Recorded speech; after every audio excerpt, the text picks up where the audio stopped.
করবেন। প্রিয় ভাইরা, যে টপিকটি আমি চুজ করেছি আপনাদের জন্য আজকের এই কনভেনশনে বা কনফারেন্সে, সেটা হচ্ছে আমাদের প্রিয় নবী বিশ্বনবী মুহাম্মদ রাসূলুল্লাহ সাল্লাল্লাহু আলাইহি ওয়াসাল্লামের আচরণ কেমন ছিল।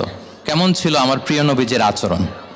তিনি মানুষের সাথে কেমন আখলাকে, কেমন ব্যবহার তিনি করতেন, কেমন ডিলিংস করতেন, তার ইন্টারাকশনগুলো মানুষের সাথে কেমন ছিল, তার আচরণ কেমন ছিল, এই টপিকে আমরা কথা শুনবো।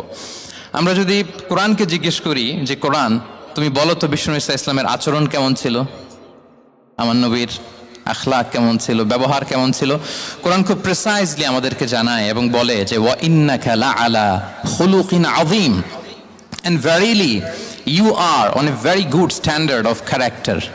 এর অর্থ হচ্ছে, নবী হে, নিশ্চয়ই আপনি নৈতিক চরিত্রের সর্বোচ্চ মানের উপর প্রতিষ্ঠিত। সুবহানাল্লাহ। চারিত্রিক মাধুর্যতা, চারিত্রিক নির্মলতা, উন্নত চরিত্র, সর্বোত্তম চরিত্র বলতে আমরা যা বুঝাই তার সবটা দিয়ে আল্লাহ তাআলা বিশ্বনবী ইসলামের চরিত্রকে নির্মাণ করেছেন। বিশ্বনবী ইসলামের মাথার চুল থেকে পায়ের নখ পর্যন্ত একটা কলমের কালির ডট ফেলার ক্ষমতা বিশ্বের কারণে, ঠিক কিনা বলেন? এজন্য আল্লাহ বলছেন ওয়া ইন্নাকা লাআলা খুলুকিন আযীম, নৈতিক চরিত্রের সর্বোচ্চ স্ট্যাটাস, সর্বোচ্চ মানে আপনি নবী হে প্রতিষ্ঠিত। এবং তিনি বলতেন ওয়া ইন্নামা বুইসতু লিউতাম্মিমা মাকারিমাল আখলাক, আমি উত্তম আচরণের পূর্ণতা দান করার জন্য এই পৃথিবীতে এসেছি। উত্তম চরিত্রের পূর্ণতা দিতে, চারিত্রিক পূর্ণতা দিতে, বিশ্ববাসীকে উত্তম চরিত্র শিখাবার জন্য এই পৃথিবীতে এসেছি। বিশ্বনবী ইসলামের চরিত্রের চাইতে সুন্দর চরিত্র এই পৃথিবীতে কারো কি হতে পারে? আমরা তো আমাদের নেতাদের চরিত্রের ব্যাপারে বলি, আমার নেতার চরিত্র ফুলের মতো। আসলে কোথায় কি বলতে হবে এই সেন্সটাই আমাদের নাই। আল্লাহু আকবার। বিশ্বনবী ইসলামের চরিত্রের ব্যাপারে স্বয়ং আল্লাহ তাআলা সার্টিফাই করেছেন। এবং আম্মা জান আয়েশা রাদিয়াল্লাহু তাআলা আনহাকে যখন জিজ্ঞেস করা হতো যে হে আম্মা, আপনি বলেন তো আমাদের নবীজির চরিত্র কেমন ছিল, কাইফা কানা খুলুকু রাসূলিল্লাহ, কেমন ছিল নবীর চরিত্র, সাহাবারা বড্ড আগ্রহ নিয়ে জিজ্ঞেস করতেন। তো আম্মা জান আয়েশা বলেছেন কানা খুলুকুহু আল কোরআন, বিষ্ণু ইসলামের চরিত্র ছিল কোরআনী চরিত্র। কোরআনে যা করতে বলা হয়েছে, যা করতে বারণ করা হয়েছে, তা প্র্যাকটিক্যালি বিশ্বনবীর জীবনে সেটা করে দেখানো হয়েছে। এবং তিনি বলতেন ইনদামা রাসূলুল্লাহ সাল্লাল্লাহু আলাইহি ওয়াসাল্লাম ইয়ামশি আলাল আরদ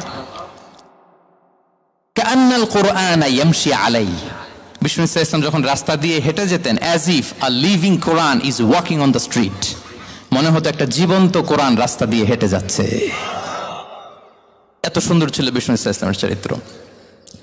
উনি যে নিজেই উত্তম আচরণের ছিলেন তাই নয়, তিনি সর্বোত্তম আচরণ যেন আমরা অর্জন করি এটার ব্যাপারে গুরুত্ব আরোপ করেছেন। রাসূল সাল্লাল্লাহু আলাইহি ওয়াসাল্লামকে জিজ্ঞেস করা হলো, নবী হে, কোন জিনিস মানুষকে সবচেয়ে বেশি আল্লাহর জান্নাতে প্রবেশ করাবে? সুইলা রাসূলুল্লাহ সাল্লাল্লাহু আলাইহি ওয়াসাল্লাম আন আকসারি মা ইউদখিলুন নাস আল জান্নাহ, জিজ্ঞেস করা হলো নবী কোন জিনিস মানুষকে বেশি জান্নাতে ঢুকাবে? বিষ্ণু বললেন তাকওয়াল্লাহ ওয়া হুসনুল খুলুক, এক হচ্ছে আল্লাহর ভয়, আরেক হচ্ছে সুন্দর আচরণ। সুবহানাল্লাহ। তাহলে এই হাদিস থেকে বুঝলাম যারা বেশি নামাজ পড়বে তারা বেশি জান্নাতে ঢুকবে নাকি? নামাজ পড়তে পড়তে যারা কপাল কালো করে ফেলছে এরা ঢুকবে না? যারা হজ করতে করতে বড় হাজী সাহেব হয়েছে, জিকির করতে করতে হাতে 3-4টা তাসবিহ রেখেছে, তাদের কথা বলা হয়েছে।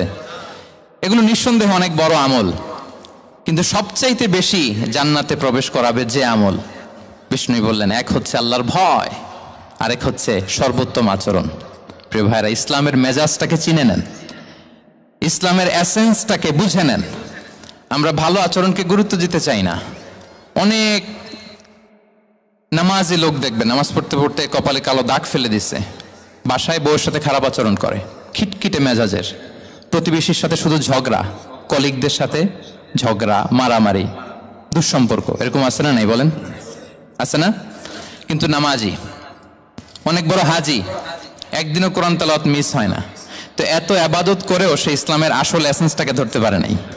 বিষ্ণু বললেন সবচেয়ে বেশি জান্নাতে প্রবেশ করাবে যে দুটি আমল, একটি হচ্ছে তাকওয়াল্লাহ, আল্লাহর ভয়, আরেকটি হচ্ছে উত্তম আচরণ, সর্বোত্তম আচরণ।